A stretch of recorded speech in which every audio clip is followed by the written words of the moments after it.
चलिए जानते हैं मध्य प्रदेश की 25 बड़ी खबरों को सिर्फ 10 मिनट में। लेकिन उससे पहले वीडियो को लाइक और चैनल को सब्सक्राइब जरूर करें। कंप्यूटर ऑपरेटर 10,000 की रिश्वत लेते रंगे हाथ गिरफ्तार। रीवा जिले की गुड़ तहसील में EWS प्रमाण पत्र के सत्यापन के नाम पर रिश्वतखोरी का सनसनीखेज मामला सामने आया है। आर्थिक अपराध प्रकोष्ठ रीवा की टीम ने सोमवार को तहसील कार्यालय में पदस्थ कंप्यूटर ऑपरेटर भगवानदीन चौरसिया को 10,000 रुपए की रिश्वत लेते हुए रंगे हाथ गिरफ्तार किया। फरियादी गोलूज मणि त्रिपाठी ने EOW में शिकायत दर्ज कराई थी कि उसकी बेटी के EWS प्रमाण पत्र का सत्यापन जानबूझकर लटकाया जा रहा था और बदले में रिश्वत मांगी जा रही थी। शिकायत की पुष्टि के बाद EOW में जाल बिछाया और आरोपी को रिश्वत लेते ही पकड़ लिया।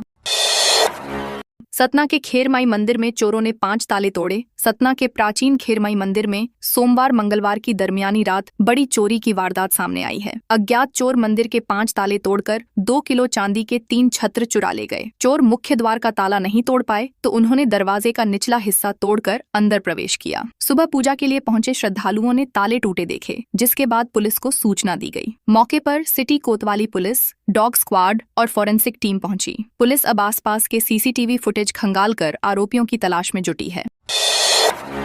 बस कंडक्टर ने महिला यात्री से की मारपीट। शिवपुरी जिले के करैरा थाना क्षेत्र में बस कंडक्टर की दबंगई का मामला सामने आया है। किराए को लेकर हुए विवाद के बाद कंडक्टर ने महिला यात्री के साथ सरेराह मारपीट की। 18 जनवरी को सुनारी चौकी क्षेत्र में शीतला बस सर्विस की बस में यात्रा कर रही मालती जोशी से कंडक्टर महेंद्र रावत ने बहस की। विवाद बढ़ने पर कंडक्टर ने महिला का सामान बस से बाहर फेंक दिया, उसे धक्का देकर उतारा और मारपीट की। घटना का वीडियो सोशल मीडिया पर वायरल होने के बाद पुलिस ने आरोपी कंडक्टर के खिलाफ मामला दर्ज कर जांच शुरू कर दी है। सीधी के गांधी चौराहे पर रेत से भरा डंपर पलटा। सीधी जिले के गांधी चौराहे के पास मंगलवार सुबह बड़ा हादसा होते होते टल गया। रेत से भरा एक डंपर अनियंत्रित होकर सड़क पर पलट गया। हादसा सुबह करीब 6:30 पर हुआ। हालांकि किसी प्रकार की जनहानि नहीं हुई। दुर्घटना के बाद चालक मौके से फरार हो गया। हादसे की जानकारी मिलते ही स्थानीय लोग मौके पर पहुंच गए। हैरानी की बात यह रही कि डंपर में भरी रेत को लोग बाल्टी, बोरी और ठेलियों में भरकर ले जाने लगे। महज आधे घंटे में पूरी रेत गायब हो गई। पुलिस मामले की जांच कर रही है।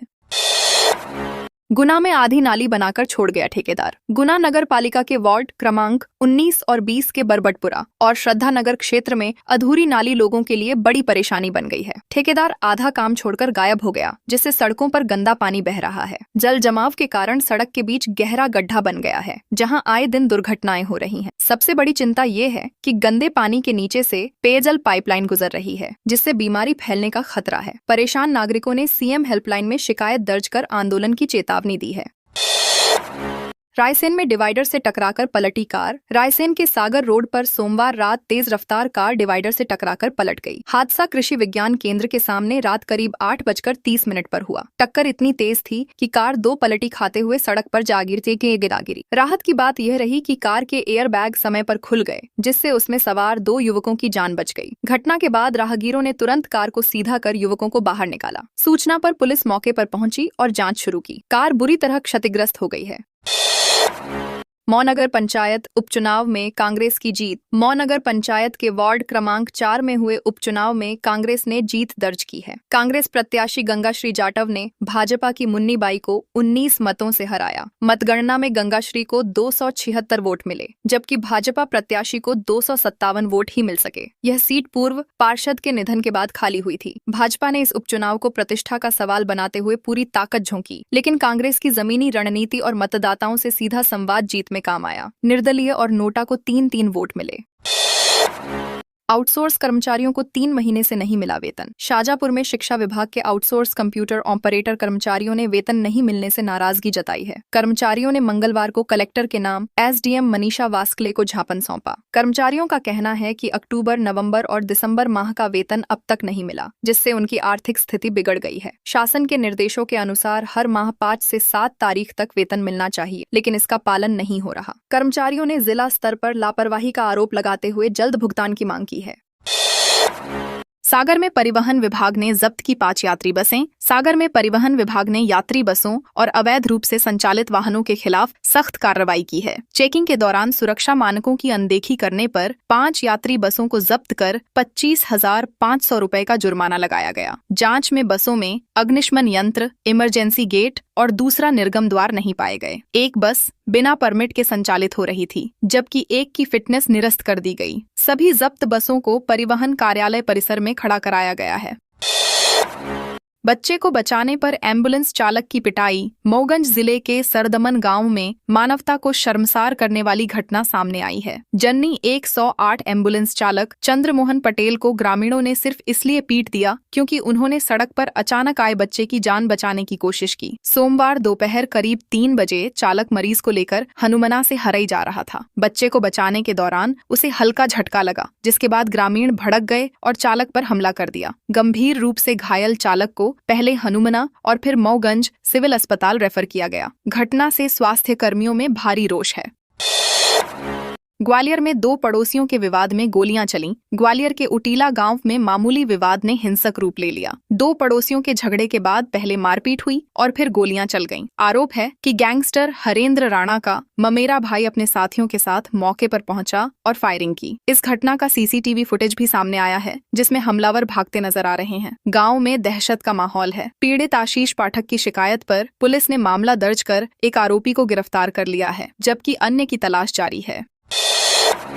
बालाघाट अधिवक्ता संघ अध्यक्ष की कार का कांच तोड़ा। बालाघाट में जिला अधिवक्ता संघ के नवनिर्वाचित अध्यक्ष प्रवेश मलेवार की कार का कांच तोड़े जाने से वकीलों में आक्रोश फैल गया है। सोमवार शाम कोर्ट परिसर के पास खड़ी कार का सामने का कांच अज्ञात लोगों ने तोड़ दिया। प्रवेश मलेवार ने आशंका जताई है कि यह घटना हालिया अधिवक्ता संघ चुनाव की रंजिश का परिणाम हो सकती है। घटना के बाद बड़ी संख्या में अधिवक्ता कोतवाली थाना पहुंचे और शिकायत दर्ज कराई। पुलिस ने जांच का भरोसा दिलाया है। अधिवक्ताओं ने दोषियों पर सख्त कार्रवाई की मांग की है। अशोकनगर में पति ने पत्नी को बल्ली से पीटा। अशोकनगर के डंगाई गांव में घरेलू हिंसा की दिल दहला देने वाली घटना सामने आई है। पति देवेंद्र यादव ने अपनी पत्नी राजकुमारी को लकड़ी की बल्ली से बेरहमी से पीटा। महिला जमीन पर गिरकर चीखती रही, लेकिन पति का गुस्सा नहीं थमा। हमले में महिला की पीठ, कमर और जांघ में गंभीर चोटें आई हैं। घटना का वीडियो सोशल मीडिया पर वायरल होने के बाद मामला उजागर हुआ। पीड़िता ने भाई की मदद से इलाज कराया और थाने में शिकायत। पुलिस ने पति और ससुर के खिलाफ FIR दर्ज कर ली है। लावारिस मिठाई में चूहा मार दवा थी। रिपोर्ट से खुलासा। छिंदवाड़ा के झुन्नारदेव में सामने आए मिठाई कांड में सनसनीखेज खुलासा हुआ है। खाद्य विभाग की रिपोर्ट में पुष्टि हुई है कि लावारिस थैले में रखी मिठाई में भारी मात्रा में आर्सेनिक मिला हुआ था, जो चूहे मारने की दवा है। यह मात्रा सामान्य से 250 गुना ज्यादा पाई गई। इसी मिठाई को खाने से 1 सप्ताह में 3 लोगों की मौत हो गई थी। रिपोर्ट में साफ कहा गया है कि मिठाई न तो खराब थी और न ही सामान्य मिलावटी, बल्कि जानबूझकर जहरीली बनाई गई थी। पुलिस अब इसे हत्या के एंगल से जांच रही है।